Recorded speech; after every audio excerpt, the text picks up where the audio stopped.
Maraming salamat po. Si Sir Albert, panayang host ngayon, ano, Sir Jojo? May bagong career si Sir Albert. Magandang, pinipilit niyo, Sir Bat. Magandang umaga po sa ating lahat. Vice Mayor Dodot, sa ating pong mga konsehal, na makasama po natin mula sa national government agencies at sa mga kawani ng ating, anong sector na nga to? Economic sector and environmental sector. No, magandang umaga po sa ating lahat. Siguro nakikita naman po natin na unti-unti na po tayong naglilipat sa ating temporary na bahay sa May Bridgetown. Yung temporary City Hall po natin, medyo mabigat na trabaho pero kinakaya naman po at unti-unti nililipat na natin yung mga gamit, lalo na yung mga mabibigat na gamit siguro. Magandang unang ilipat na natin doon. At least pag nakalipat po tayo doon, magkakaroon na tayo ng peace of mind, lalo na yung DRMO natin na lagi pong pinapaalala sa atin ang mga panganib. Ano? So hopefully, maging maayos po ang lahat. Papasalamat tayo dun sa lessor natin kahit di pa formally nagsimula yung kontrata. Pinayagan na tayo unti-unting maglipat. Ano? So, hopefully everything goes well. May mga iba tayong operations. Medyo mahirap talaga. Yung sa BPLD natin, yung renewal sa January, medyo maiiba ng konti. Pero ako po yung nagtitiwala na basta't magtutulungan tayo, kakayanin po natin ito. At kaugnay nito, syempre maglilipat tayo para nga maayos po natin ang City Hall natin. At sabi nga natin, kung gagawa na lang din tayo ng proyekto na medyo malaki, gaya ng pag-aayos ng City Hall, ay gandahan na natin. Gawin na natin siyang future-proof that will be good to 50 plus years. Dapat at least 50 years, kung kaya 100 years, pang 100 years yung gagawin natin. Kasama hindi lang yung building, kundi pati yung teknolohiya, yung DRM features natin. At mukhang maayos din naman po lahat ng proseso para sa bagong City Hall natin. Hindi pa natin napipirmahan yung kontrata dahil ito po, para sa kaalaman ng lahat, ay design and build contract. Hindi po siya regular yung nakasanayan po natin na procurement para sa infrastructure. Ulitin ko po, ito po ay design and build. So bago po, after ng notice of award at bago po yung contract signing natin, kung saan formalize na talaga natin yung partnership natin dun sa nanalong bidder, ay kailangan isubmit niya po lahat ng details, lahat ng detailed estimates na hindi pa kasama yon sa bid. Okay, meron na siyang initial na price estimates siyempre dun sa bid. Kaya nga niya narating yung presyong yun. Pero ito po, mas detalyado pa po yung kailangan natin bago tayo mag-contract signing ayon sa batas. Kailangan na po, pati yung mga brand, yung exact prices per unit, pati yung mga brands na gagamitin.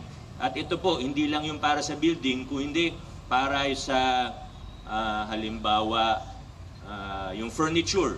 Kasama kasi dito pati fit out. Kasama dito pati yung computers, yung laptops. Kaya yung 9 billion po na pinag-uusapan natin, hindi po siya building lang. Yan ang kailangan paulit-ulit natin ini-emphasize. Kasi kung 9 billion yun, mahal yun para sa building. Pero ang ginagawa po natin, lahat ng maisip nyong kailangan sa City Hall for the next X number of years, nandito na po. Hindi po natin finishing yung project. Madalas po kasi, pag tiningnan po natin, ayoko naman po magbanggit ng kung saan o kung sino, anong LGU, kung anong ahensya ng gobyerno.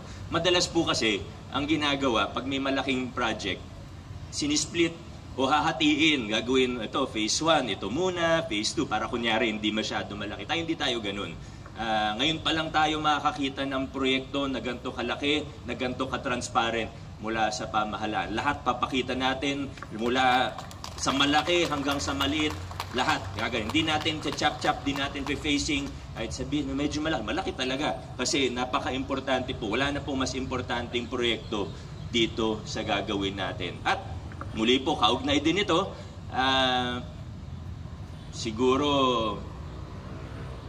antayin natin ilang linggo bago ko mai-submit sa inyo, may presenta sa taong bayan. Yun nga, yung mga price estimates, pati yung mga brand na gagamitin. Iano natin yan, ipapublish po natin lahat, i-announce siguro gagawa rin ako ng medyo maiksing video or briefer para sa kaalaman po ng lahat at pwedeng talagang buklatin, talagang pwedeng tingnan at hanggang sa huling piraso ng kung ano man, sa huling pako na makikita po natin kung magkano lahat yan.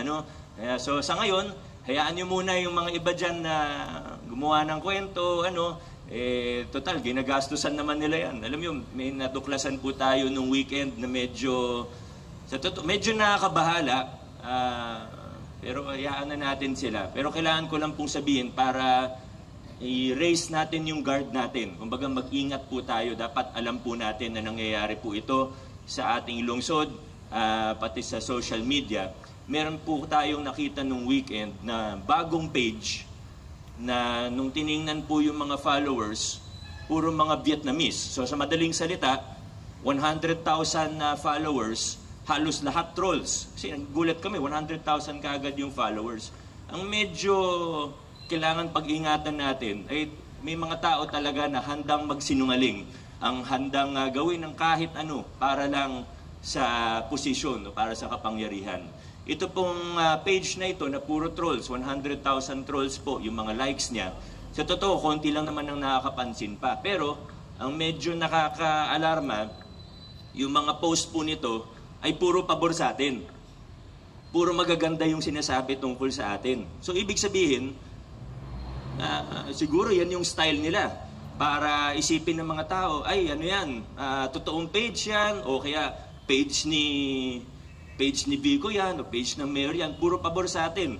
At ina-anticipate natin na pag medyo, a few months from now, pagkalipas ng ilang buwan, ay yan naman po yung i-weaponize o gagamitin para sa disinformation. Ito po yung gagamitin para magkalat ng peking balita o fake news. Kaya ngayon pa lang, maging aware na po tayo. Maging aware na tayo na may mga tao po na handang gumastos ng milyon-milyon kasi hindi po mura yung ganyan. Although ako, never ako nagkaroon ng ganyan, pero syempre maraming nagpapakita sa akin kung magkano yan, kung ano yung, di ba? So mag-ingat lang po tayo. Yan lang po sinasabi ko kasi kritisismo, walang problema eh. Kung sabihin na yung ginagawa natin, hindi. Bukas po tayo sa kritisismo. Tayo nga yung nagtatag ng ugnayan sa Pasig para marinig natin yung feedback, positibo man o negatibo. Pero ang ayaw lang natin ay yung peking balita. At nakikita natin, meron mga nagmo-mobilize para po rito. Kaya iniikayat ko po ang bawat isa na lalo na pagdating sa social media, pag may naririnig tayong mga balita, i-verify natin, tingnan natin yung pinagmumulan.